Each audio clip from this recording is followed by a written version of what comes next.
আসসালামু আলাইকুম রহমতুল্লাহি বারাকাতু।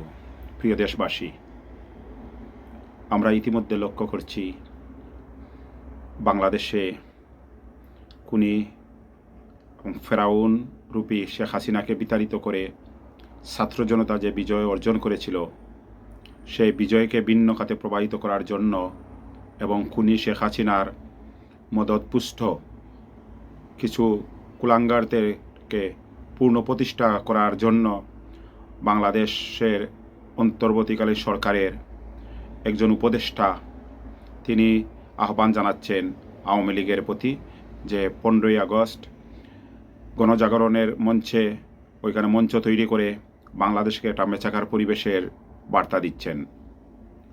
আমি মনে করি ছাত্র জনতার বিজয় একটা তাদের রক্তের বিনিময়ে এসেছে, সেই বিজয়কে আমরা ধরে রাখতে হবে।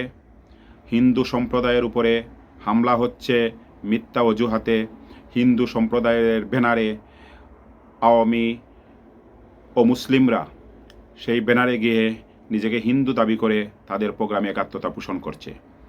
আমি পরিষ্কার ভাষায় বলে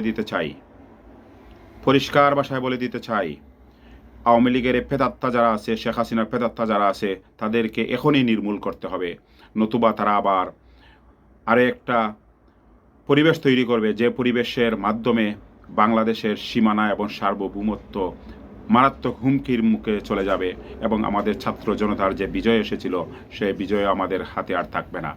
এখনই সময় এসেছে 15ই আগস্টে যেন ওরা কোথায়ও দাঁড়াতে না পারে। আর এই স্বরাষ্ট্র এই উপদেষ্টা ব্রিগেডিয়ার সাখাওয়াত হোসেন তার নিঃশর্ত ক্ষমা এবং তাকে অনতিবিলম্বে বরখাস্ত করার জন্য জোর দাবি জানাচ্ছি।